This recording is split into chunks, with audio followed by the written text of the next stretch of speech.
예, 김상일 평론가님 네. 최근에 안보 현안이 정말 많은 것 같습니다. 많죠. 일단은 주한미군 감축설이 좀 나오고 있고 전자권 환수라든가 네. 또 뭐 방위비 인상 압박도 네. 있고 남북 관계도 또 풀어야 할 것들이 많습니다. 그렇죠. 네. 회의가 굉장히 길어졌을 것 같아요. 네, 그럴 수밖에 없죠. 지금이 외교적으로 굉장히 위험하다고 할 수 있는 시대를 우리나라가 지나가고 있는 예. 상황입니다.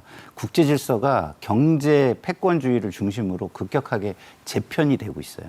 이게 과거의 냉전처럼 그 어떤 강대국을 중심으로 패권 경쟁, 그다음에 냉전으로 이렇게 발전해 갈 수도 있는 상황입니다. 여기에서 과연 우리는 그러면 이게 냉전 패권으로 가기 때문에 한쪽에 서야 하는 것인지 아니면 거기까지 가지 않기 때문에 정말 많은 나라와 실용 외교를 통해 가지고 국익을 더 확보해야 하는 것인지 이런 것들을 예민하게 살펴야 되는 시점이에요. 어느 하나를 섣불리 다뤄가지고 한쪽에 쓰면 그쪽에 너무 많이 이용당하는 소위 말해서 우리나라를 소모시켜주는 그런 입장으로 전락할 수도 있고요. 그렇지 않은 경우 만약에 양쪽으로 이렇게 갈라지는 상황에서 한쪽에서 배제되고 어느 쪽에도 끼지 못하면 왜 에치슨 선언이라고 옛날에 있었잖아요. 거기에서 그 패러미터에서 저희가 제외되면서 다른 나라들에게 더 핍박받고 공격받는 상황이 있었단 말입니다. 그런 상황이 재현될 수도 있는 상황입니다. 그리고 말씀하신 대로 미국이 이제는 거의 무슨 자국 우선주의를 앞세우면서 통상 압력과 여러 가지의 본인들의 이익이 되는 걸 중심으로 세계 각국들을 압박을 하고 있어요. 거기에는 우리나라는 또 북한이 있기 때문에 방위비와 관련된 주한미군과 관련된 그런 부분도 존재하고 있고요.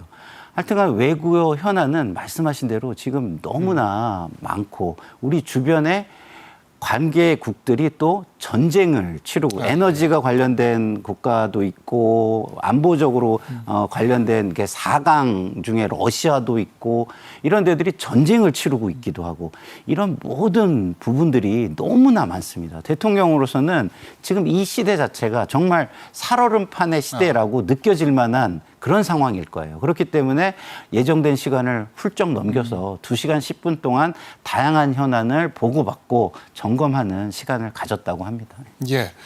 자, 이재명 대통령의 모두 발언을 살펴보면은 안보 문제에 있어서도 결국은 사전 예방 그리고 실용을 굉장히 강조한 것으로 보이는데 이 이야기는 사실 예전에 이제 군부대 방문했을 때도 싸우지 않고 이기는 것이 중요하다. 결국은 이것도 사전 예방의 차원이거든요. 그렇죠. 좀 특징적인 부분인 것 같습니다. 이런 어떤 그 안보에 대한 그 접근 방식의 변화, 이게 좀 전에 김 평론가도 말씀하셨던 것처럼 지금의 상황이 과거와 같은 잣대로 안보라든가 외교라든가 이런 거를 접근해서는 뭔가 문제가 생길 수 있다라는 거를 미루어 짐작할 수 있는 그런 부분이라는 생각이 들어요. 그러니까 그거를 대통령이 이제 자기가 먼저 생각을 하고 그거를 이제 자꾸 이런 식으로 얘기를 함으로써 사실 이제 대통령이 지난번에도 이제 공무원들에 대한 얘기를 할 때 공무원들은 리더가 누구냐에 따라서 바뀐 사람에 따라서는 따라가는 게 원래 공무원들의 의무다라고 얘기를 했었잖아요. 태권부 이론이죠. 그러니까요. 예. 그러니까 결국 마찬가지죠. 외교안보 쪽도.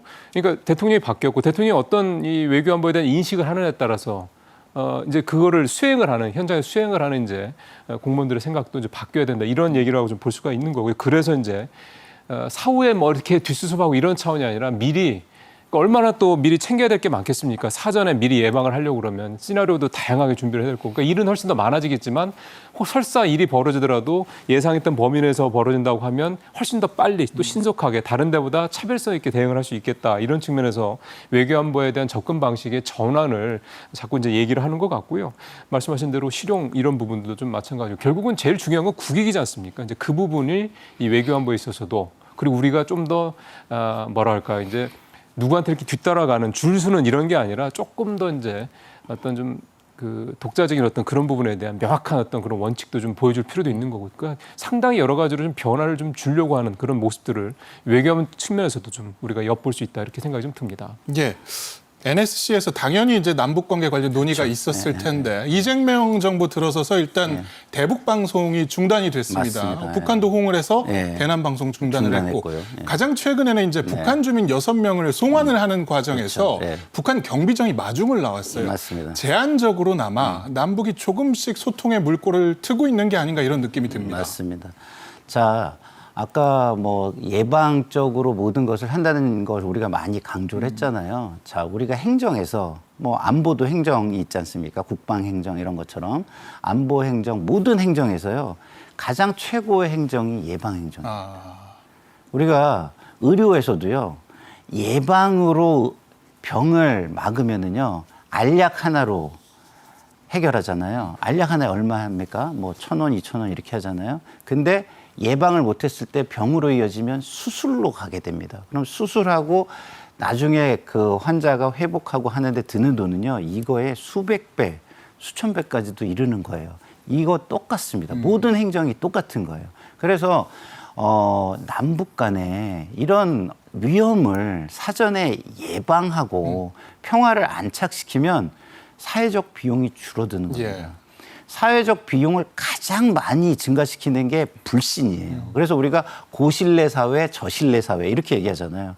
근데 이것은 국방과 안보에도 똑같이 적용이 됩니다. 그래서 평화를 중심으로 비용을 덜 들게 하면서 그리고 한편으로는 국민들이 불안해할 수 있으니까 국방력을 키워가지고 억지력을 갖추자. 그러니까 공격해서 이기려고 하는 게 아니라 그리고 긴장을 그렇게 해서 고조시키는 게 아니라 우리가 충분한 억지력을 가지고 있다라면 그 평화를 관리 대상으로 삼아가지고 평화 관리를 해나가는 것이 우리에게 가장 좋은 남북관계다라고 생각하고 거기에서 신뢰가 쌓이면 서로 협력을 할 수 있고 협력을 하면 한 국가처럼 움직일 수 있는 어떤 통일의 방향으로 나갈 수 있다. 이런 기본 구상을 가지고 있는 게 이 이명박 정부인 겁니다. 이재명 그럼 정부. 이재명 정부인 겁니다. 예. 그래서 이 이재명 정부가 지금 하는 걸 보면은 상당히 그런 부분을 차근차근 보여주면서 국민이 체감할 수 있게 하면서